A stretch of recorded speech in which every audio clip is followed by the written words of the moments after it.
2023년 8월 싱가포르의 방, 뜨거운 눈물과 함께 옥타곤을 떠났던 코리안 좀비 정찬성을 기억하십니까?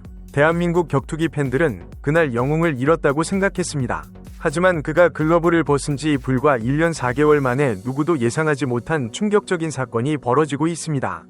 선수 시절보다 더 무서운 속도로 UFC에 자신의 후예들을 꽂아 넣고 있는 정찬성의 행보가 심상치 않습니다. 단 5번의 대회만으로 무려 6명의 선수를 UFC와 컨텐더 시리즈, 그리고 로드 투 UFC로 진출시킨 이 믿기 힘든 성과 뒤에는 우리가 몰랐던 치밀한 전략과 거대한 자본, 그리고 UFC 수뇌부와의 은밀한 커넥션이 숨겨져 있습니다. 아시아 격투기 시장의 판도를 송두리째 뒤흔들고 있는 정찬성의 ZFN. 과연 이것은 한국 격투기에 내려진 축복일까요? 아니면 독점을 향한 폭주 기관차일까요? 오늘 다루게 될 이야기는 단순한 격투기 대회의 성공담이 아닙니다.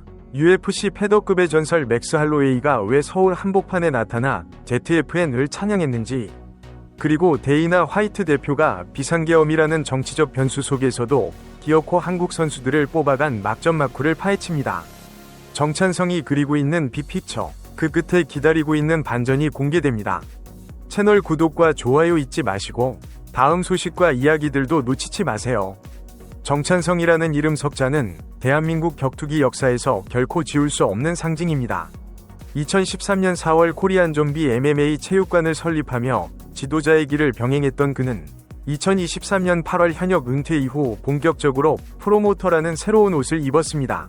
그리고 2024년 6월 자신의 이름을 건 종합격투기 단체 제트파이트 나이트, 즉 ZFN 위 대표직을 맡으며 제2위 격투 인생을 시작했습니다. 초창기 많은 이들은 우려했습니다. 국내 격투기 시장의 침체기 속에서 신생단체가 살아남을 수 있을까 하는 의구심이었습니다. 하지만 정찬성은 보란듯이 그 편견을 깨부수고 있습니다. ZFN 출범 이후 불과 505일, 약 1년 4개월이라는 짧은 시간 동안 5차례의 흥행을 통해 UFC 본무대 계약 2명, 컨텐더 시리즈 1명, 로드 투 UFC 3명이라는 경이적인 배출 기록을 세웠습니다. 이는 단순한 우연이나 운이 아니라 철저하게 계산된 시스템의 승리였습니다. 이 놀라운 성장의 중심에는 UFC 최고 경영자 데이나 화이트와의 끈끈한 신뢰관계가 자리 잡고 있습니다.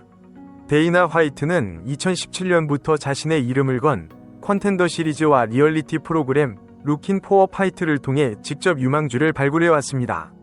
흥미로운 점은 지난 2024년 12월에 있었던 일화입니다. 당시 데이나 화이트 회장은 한국을 직접 방문하여 ZFN 현장을 참관하고 유망주를 선발할 계획이었으나 갑작스러운 비상계엄 선포 여파로 인해 방한이 무산되는 위기를 맞았습니다. 보통의 경우라면 행사가 취소되거나 연기되었겠지만 데이나 화이트와 정찬성의 파트너십은 생각보다 훨씬 견고했습니다. 데이나 화이트는 원격 제작 방식을 통해 비대면으로 경기를 지켜보았고 그 악조건 속에서도 기어코 한국 선수 2명을 발탁해냈습니다. 이는 ZFN이라는 무대가 가진 선수들의 수준과 정찬성 대표에 대한 UFC 측의 신뢰가 어느 정도인지를 단적으로 보여주는 사건이었습니다. 이러한 ZFN 위상은 글로벌 OTT 서비스인 UFC 파이트 패스와의 계약을 통해 전세계 200여 국가에 생중계되면서 더욱 공고해졌습니다. 그리고 2025년 11월 15일 서울 성북구 고려대학교 화정체육관에서 열린 ZFN 3대회는 이 단체가 이제 아시아를 넘어 세계적인 수준으로 도약하고 있음을 증명하는 자리였습니다. 이날 현장에는 UFC 패더급의 살아있는 전설이자 BMF 챔피언인 맥스 할로웨이가 게스트 파이터로 등장해 화정체육관을 열광의 도가니로 만들었습니다. 할로웨이는 단순히 얼굴만 비추러 온 것이 아니었습니다. 그는 사인회를 비롯한 현장 홍보 일정을 소화하는 것은 물론 자신의 훈련 파트너인 제러미 산티아고를 정찬성 대표에게 직접 추천하여 이번 대회에 출전시키는 열의를 보였습니다. 대회 직후인 2025년 11월 23일, 맥스 할로웨이는 정찬성의 유튜브 채널 팟캐스트 격투 시그널에 출연해 한국 격투기 팬들에게 깊은 울림을 주는 메시지를 남겼습니다. 그는 한국의 현재와 미래의 파이터들에게 ZFN이 있다는 것은 정말 큰 축복이라고 단언했습니다. 할로웨이는 정찬성 대표가 단순히 돈을 벌기 위해 대회를 여는 것이 아니라 파이터들이 다음 레벨, 즉 넥스트 레벨로 도약할 수 있도록 수준을 끌어올려주는 디딤돌 역할을 자처하고 있음을 정확히 꿰뚫어 보았습니다. 그는 자신의 동료인 제러미 산티아고 역시 ZFN을 통해 성장할 기회를 얻었다며 앞으로도 더 많은 팀 동료들을 데려오기 위해 정찬성 대표를 계속해서 조르고 괴롭힐 것이라는 농담 섞인 진담을 털어놓기도 했습니다. 이는 ZFN이 단순히 한국 선수들만을 위한 리그가 아니라 해외 유망주들조차 탐내는 등용문이 되었음을 시사합니다. 정찬성 대표의 야망은 여기서 멈추지 않습니다.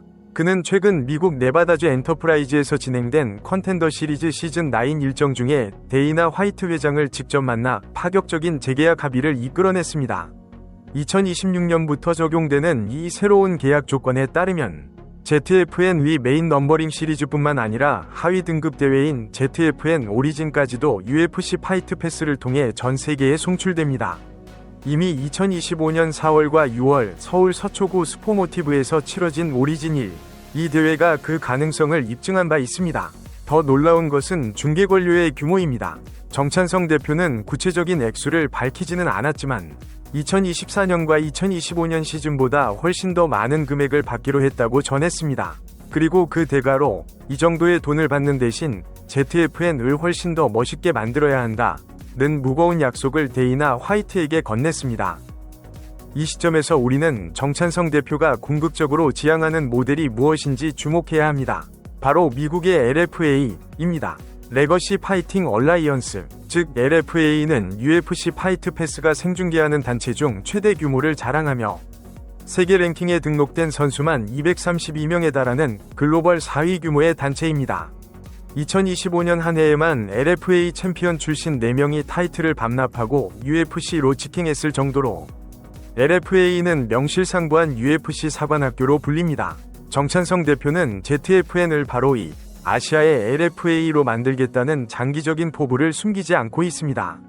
아시아의 유망주들이 UFC로 가기 위해 반드시 거쳐야 하는 관문, 그곳이 바로 ZFN이 되겠다는 것입니다.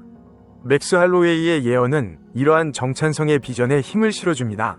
그는 ZFN이 이제 겨우 세 번째 메인 대회를 치렀을 뿐인데 이 정도의 성과를 냈다며 넘버링 대회가 7번을 넘어 10번째에 다다를 때쯤이면 UFC에 입성하는 선수가 지금보다 3명에서 4명은 더 늘어날 것이라고 장담했습니다. 선수들의 위상을 한 차원 높여주고 그들이 메이저 무대로 나아갈 수 있는 실질적인 길을 열어주는 것, 그것이 정찬성이 은퇴 후 링 밖에서 싸우고 있는 방식입니다. 과거 옥타곤 위에서 피를 흘리며 우리를 열광시켰던 코리안 좀비는 이제 후배들을 위해 튼튼한 다리를 놓아주는 설계자가 되어 더 큰 감동을 주고 있습니다. 누군가는 독점이라 비판할지 모르지만 실력 있는 파이터들에게 이보다 더 확실하고 빠른 엘리베이터는 현재로서는 존재하지 않는 것이 현실입니다. 정찬성의 ZFN은 단순한 이벤트 회사가 아닙니다. 그것은 한국 격투기가 세계로 뻗어나가는 가장 빠르고 확실한 고속도로가 되었습니다.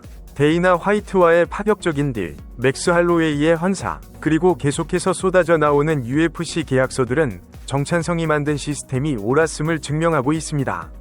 2026년 오리진 시리즈까지 확장될 ZFN 위 생태계에서 과연 제2, 제3위 코리안 좀비가 탄생할 수 있을까요? 우리가 알던 좀비는 죽지 않았습니다. 다만 이제는 혼자 싸우는 것이 아니라 수많은 좀비 군단을 양성하여 세계를 점령하러 가고 있습니다. 여러분은 ZFN이 한국 격투기의 축복이라고 생각하십니까? 아니면 또 다른 독점의 시작이라고 보십니까?